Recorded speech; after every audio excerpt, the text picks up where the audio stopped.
চুমুকে। সুপ্রিয় দর্শক, আজকে আমাদের মাঝে উপস্থিত রয়েছেন স্বরাজ পার্টির প্রতিষ্ঠাতা আহ্বায়ক গিয়াসউদ্দিন আহমেদ। শুভ সকাল, কেমন আছেন? ভালো আছে, ধন্যবাদ। আচ্ছা, আপনি স্বরাজ পার্টির প্রতিষ্ঠাতা আহ্বায়ক, এই পার্টির লক্ষ্য উদ্দেশ্য কি? এই পার্টির লক্ষ্য উদ্দেশ্য, আমরা মূলনীতি যেটা দেশপ্রেম, মানবিক মূল্যবোধ, আত্মবিশ্বাস। লক্ষ্য উদ্দেশ্য জাতীয় ঐক্য, অংশীদারিত্বের গণতন্ত্র, বিজ্ঞান মনস্ক জাতি গঠন ও বৈষম্যহীন সমাজ। এটা 2018 সালে এই স্বরাজ পার্টির যেটা লেখা হয়েছে ঘোষণাপত্র। আচ্ছা, কিন্তু বিগত দিনে আমরা সাহস করে এটা তেমন প্রচার করতে পারিনি, এবং আমার অনেক সমর্থক যারা বিলাতে বসবাস করেন, এই দেশে আছেন। তো এখানে উপযুক্ত সময়, এবং আমরা মনে করি পার্টির কার্যক্রম শুরু করব। এবং ইতিমধ্যে সিলেটে 2টা প্রেস কনফারেন্স হয়েছে এবং এটার আত্মপ্রকাশ হয়েছে, এবং আজকে ঢাকার মাটিতেই প্রথম এই স্টুডিওতে এই অনুষ্ঠান আপনার সাথে কথা বলা। আচ্ছা, স্বরাজ নামটা রাখার মূল উদ্দেশ্য? স্বরাজ ছিল 1901 সালে সম্ভবত the Congress club of Swaraj party, Deshbandhu Chittaranjan Das এটার প্রতিষ্ঠাতা। তিনি চেয়েছিলেন হিন্দু মুসলমান ঐক্য হবে, সমগ্র ভারতবর্ষে এক থাকবে, মুসলমানদেরকে শিক্ষিত করতে হবে যেরকম পিছিয়ে সমাজ, এবং চাকরির সমাজ আনতে হবে। এটাকে মারা গেলেন, যে কারণে স্বরাজ বিভক্ত হয়ে গেলো, একদিকে কংগ্রেস একদিকে খেলাফত গেল, হিন্দু মুসলমানদের দ্বন্দ্ব সংঘাত সৃষ্টি হলো, এবং ভারত এবং পাকিস্তান বিভক্ত হলো, এবং পরে 1971 সালে আবার বাংলাদেশ সৃষ্টি করলাম। যদি স্বরাজ পার্টি থাকতো, দেশবন্ধু চিত্তরঞ্জন বেঁচে থাকতেন, তাহলে আমার মনে হয় সমগ্র ভারতবর্ষে এক অখণ্ড ভারতবর্ষ থাকতো, এবং আমরা শক্তিশালী এ সমগ্র বিশ্বে বুকে আমরা একটা শক্তিশালী মহারাষ্ট্রই থাকতাম। তো উনি ছিল অখণ্ড ভারত অথবা অখণ্ড বাংলার চিন্তা করছিলেন দেশবন্ধু চিত্তরঞ্জন দাস। তো উনি ছিলেন যে মহান ব্যক্তি ছিলেন। আমরা মনে করি তো এই রাজনীতি পার্টিটাকে আবার যদি আমরা এই নামটাকে বাংলাদেশের রাজনীতিতে, এবং ওনার যে লক্ষ্য উদ্দেশ্য, মহান ব্যক্তির যে উদ্দেশ্যটা, সেটা বাস্তবায়িত করা যেটা ভালো ভালো। এবং তিনি ছিলেন আমাদের সুভাষ বসুর গুরু ছিলেন, এবং বলতে গেলে সত্যিকারতে ভারতবর্ষের প্রথম রাজনীতির পার্টি এটি ছিল। তো যেহেতু এই পার্টিটা বিলুপ্ত হয়ে গেল, আমরা মনে করি এই নামের স্বরাজ মানে নিজস্ব রাজত্ব।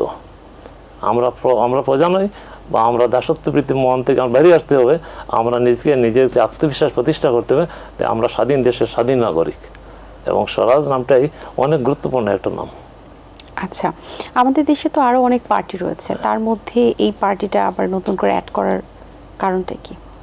আমরা নতুন কনসেপ্ট নিয়ে আসছি, এবং বিশেষ করে স্বরাজ পার্টিতে প্রবাসী অনেক রাজনীতিবিদ আছেন যারা দীর্ঘদিন ধরে বাংলাদেশের রাজনীতিতে দূরে ছিলেন। তারা চাচ্ছেন দেশের জন্য কিছু একটা করবেন, দেশের রাজনীতিতে সম্পৃক্ত হবেন, এবং দেশের উন্নয়নে রাজনীতিতে অংশীদারিত্ব, এবং বিশেষ করে যদি দ্বিকক্ষ পার্লামেন্ট হয়, সেখানে যদি প্রবাসীদের একটা কোটা থাকে, যেমন 1.5 থেকে 2 কোটিটা প্রবাসী আছে সমগ্র বহির্বিশ্বে, তারা যদি সংখ্যা অনুপাতে 30টা আসন যদি দ্বিকক্ষ পার্লামেন্টে পান, তাহলে দেশের জন্য ভালো হবে। অনেক অভিজ্ঞ জ্ঞান মেধাসম্পন্ন লোক সমগ্র পৃথিবীতে ছড়িয়ে ছিটিয়ে আছেন বাংলাদেশিরা, তারা যদি আবার দেশমুখী হন, দেশের রাজনীতিতে সম্পৃক্ত হন, দেশের জন্য এটা ভালো হবে। আচ্ছা, আপনি বিশ্বমানের একটি বিশ্ববিদ্যালয়ে করতে চাচ্ছেন, সেটার কাজ কি আদৌ শুরু করতে পেরেছেন কিনা? পেরেছি। কতদূর? আমরা একজন হচ্ছেন সমগ্র বাংলাদেশের মধ্যে ব্রিটেনে উনি 1 নম্বর অবস্থানে আছেন, multi millionaire Iqbal Ahmed OBE. উনি ছিলেন বাংলাদেশ ইন্টারন্যাশনাল সভাপতি, আমি ছিলাম সেক্রেটারি। আমরা চেষ্টা করলাম, তো বেশি অগ্রসর হতে পারিনি। তারপরে কালীপ্রদীপ চৌধুরী, উনি মাল্টি মিলিয়নিয়ার, উনি ক্যালিফোর্নিয়া আছেন। ওনাকে বিশাল সম্মান দিলাম বিশ্ব বাঙালি মহাসমাবেশ নামে। তো আশা করছিলাম উনি ইনভেস্ট করবেন, উনি আগে যাবেন, কিন্তু আমরা সেখানে হতাশাগ্রস্ত। তো আমরা আশা ছাড়িনি, আমরা নিজেদের উদ্যোগে সমগ্র বিশ্বের বিভিন্ন দেশে যারা আমরা বাংলাদেশের আছি এবং বাংলাদেশে যারা আছি, সবাই মিলে বিশ্বমানের একটি ইউনিভার্সিটি প্রতিষ্ঠা করবো অক্সফোর্ড কেমব্রিজ স্টাইলে। এবং ইতিমধ্যে সিলেটে বেশ কিছু জায়গা আমরা সিলেক্ট করছি, আশা করি এটা হয়ে যেতে পারে। যদি হয় তাহলে এই বছরের কার্যক্রম শুরু হবে, এবং এটা হবে বাংলাদেশের মাটিতে প্রথম বিশ্বমানের একটা ইউনিভার্সিটি অক্সফোর্ড কেমব্রিজ হার্ভার্ড স্টাইলে, এবং সেখানে বিদেশি অনেক শিক্ষক থাকবেন। আমরা চেষ্টা করব, মানুষের অসাধ্য বলতে কিছু নেই। আমি অনেক সময় বলতে থাকি, আমাকে অনেকে প্রশ্ন করেন কীভাবে সম্ভব। আমি বলে অক্সফোর্ড কেমব্রিজ আর মানুষই প্রতিষ্ঠা করেছে, জিনবুত তৈরি করে নেই। কাছাকাছি আমরা সমগ্র বিশ্বের চিড়ে চিটে থাকা বাংলাদেশিরা এবং বাংলাদেশের যারা শিক্ষানুরাগী আছেন সবাই মিলে সম্মিলিতভাবে বিশ্বমানের একটা ইউনিভার্সিটি বাংলাদেশের মাটিতে প্রতিষ্ঠা হবে। আচ্ছা, দেশের মাটিতে ইন্টারন্যাশনাল লেভেলের যে ইউনিভার্সিটি তৈরি করার মূল কারণ তো আমরা জানছিলাম, এটা কেন প্রয়োজন? মান যেটা সেটা আমার মনে হয় 1000-এর বেশি নিম্নে অথবা 2000-এর বেশি নিম্নে আছে র্যাঙ্কিং যেটা আর কি। তা আমরা অনেক পিছনে, 100-এর ভিতরে 500-এর ভিতরে নয়, আমরা আশা করব 100-এর ভিতরে র্যাঙ্কিং, ওয়ার্ল্ড র্যাঙ্কিং 100-এর ভিতরে যদি আমাদের ইউনিভার্সিটিটা হয় তবু ভালো, অনেক ভালো। আর বিশ্বমানের ইউনিভার্সিটি প্রতিষ্ঠা হলে বিশ্বের ছাত্ররা এখানে পড়তে হবে, টিচার এখানে আসতে হবে। তা আমাদের দেশের যে অনেকগুলো ইউনিভার্সিটি আছে সেখানে গবেষণা নাই, সেখানে অনেকটা বিজনেসের মতোই ছাত্ররা লেখাপড়া করলো, বিদেশ যেতে চায়। কিন্তু দেশের জন্য কিছু করবে, গবেষণা করবে, এই লেভেলে এই ধরনের বিশ্বমানের কোনো ইউনিভার্সিটি বাংলাদেশের মাটিতে নেই, আদৌ নেই। দেশকে নিয়ে আপনার ভাবনা কি? আমরা চাই আমাদের দেশ পৃথিবীর একটা উন্নত সমৃদ্ধ দেশ হোক। আমরাই এমন একটা জাতি, আমরা পৃথিবীর প্রথম আবাসিক বিশ্ববিদ্যালয় নালন্দা ইউনিভার্সিটি প্রতিষ্ঠা করেছিলাম বাংলা বিহার উড়িষ্যায়, এবং 40% ছাত্র সেখানে পড়াশোনা করতো। পৃথিবীর বিভিন্ন দেশের ছাত্ররা এসে নালন্দা ইউনিভার্সিটি পড়াশোনা করতো। কিন্তু আমরা সেই সব ঐতিহ্য হারিয়ে আমরা নিজেরা মনে করছি আমরা অনেক পিছিয়ে গেছি। আমরা নিজেদের দৈন্যতা, আমরা দাসত্ববৃত্তি, আমাদের যে মনোবৃত্তি, এটা পরিহার করে আমরা বিশ্বের বুকে একটা প্রথম শ্রেণীর জাতি হিসাবে পুনর্বার এগিয়ে যেতে হবে। এবং আমরা চেষ্টা করব আমাদের জাতিসত্তা সারা পৃথিবীর মাঝে একটা অনন্য স্থানে যাতে পৌঁছে যেতে পারে, যদি আমরা সবাই মিলে ঐক্যবদ্ধ চেষ্টা করি। আমাদের শিক্ষা ব্যবস্থার তো মান দিন দিন উন্নয়ন করার চেষ্টা করা হচ্ছে, সেই জায়গা থেকে এখন বর্তমানে যে শিক্ষা ব্যবস্থার মান রয়েছে সেখানে আপনি কিভাবে বিবেচনা করবেন? আমাদের শিক্ষা ব্যবস্থা আর সত্যিকার অর্থে আমি যদি বলি অনেক পিছনে আমরা আছি।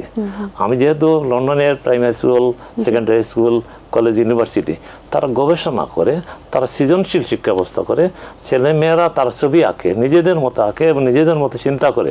কিন্তু আমাদের দেশে আগের মতোই পুরাতন নিয়মে মুখস্থ বিদ্যা, গাইড নির্ভর শিক্ষা এবং মাদ্রাসা শিক্ষা, যে অনেকগুলো শিক্ষা ব্যবস্থা মাদ্রাসায় আছে এবং কেজি স্কুল আছে, অনেক শিক্ষা বহুমুখী শিক্ষা ব্যবস্থা। কিন্তু শিক্ষা ব্যবস্থা একমুখী হওয়া উচিত, বিশেষ করে বাংলা, তারপরে বিজ্ঞান, অঙ্ক এবং আমাদের ইতিহাস এক ধরনের হওয়া উচিত। নতুবা আমরা জাতির মাঝে যে বিভাজন সৃষ্টি হয়েছে, এটা কারণ হচ্ছে মাদ্রাসায় বিভিন্ন ধরনের শিক্ষা, স্কুলে বিভিন্ন ধরনের শিক্ষা, এবং কমি একটা, আলিয়া একটা, কেজি স্কুল একটা, সরকারি স্কুল, বেসরকারি স্কুল, এই যে এলোমা হজে বড়লো, এগুলো উত্তরণ হতে হবে বিলাতে। বিশেষ করে তাদের সবাইকে অঙ্ক, বিজ্ঞান এবং তাদের ভাষা ইংলিশ এগুলো ফাঁস করতে হবে, ভালো রেজাল্ট করতে হবে। চাকরির ক্ষেত্রে যদি ভালো প্রাধান্য দিতে হয় এগুলো ফাঁস করতে হবে। কিন্তু আমাদের দেশে তো বিভিন্ন ধরনের আমাদের শিক্ষা ব্যবস্থা, তো জাতি তো বিভিন্ন মানসিকতা গড়ে উঠবে। আমার মনে হয় সরকারের উচিত শিক্ষানীতির একটা এককেন্দ্রিক, একমুখী এবং বিজ্ঞানমনস্ক শিক্ষা ব্যবস্থা দরকার। এটা আমাদের ঘোষণা আছে, বিজ্ঞানমনস্ক শিক্ষা ব্যবস্থা। আমাদের শিক্ষা ব্যবস্থা মুখস্থ এবং চাকরির জন্য আমরা লেখাপড়া করি। এখানে আমাদের লক্ষ্য উদ্দেশ্য নয় যে আমরা বিজ্ঞান চর্চা করব, আমরা বিজ্ঞানী হব, আমরা সেই ডাক্তার হতে হবে। কিন্তু আমাদের উচিত মেডিকেল সায়েন্টিস্ট হওয়া উচিত। সত্যম বসু, আমাদের অনেক কিছু ঐতিহ্য আছে, গৌরব আছে, কিন্তু আমরা হারিয়ে বসেছি। আমাদের নিজের কথা আমরা নিজে প্রচার করি না। সমগ্র ভারতবর্ষে সতীদাহ প্রথা বিলুপ্ত করেছেন কে? রাজা রামমোহন রায়। আমাদের বিধবা বিবাহ চালু করেছেন যিনি?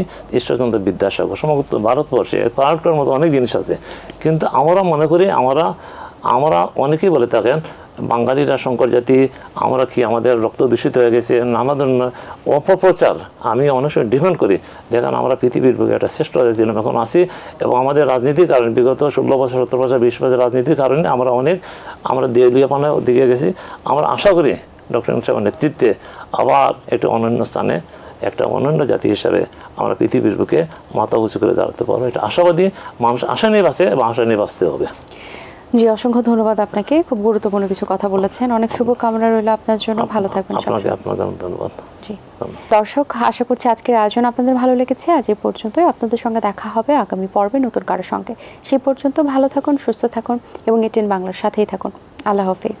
দিন আসে দিন যায়, সময়টা চলে যায়, তবু আছি এই বেশ ভালো। জীবনটা রঙময়, যেভাবেই হওয়া চাই, নয় কবু সাদা কালো। এই আশাতে স্বপ্ন ভাসে, সুখ হাসে চোখে মুখে চায়ের চুমুকে।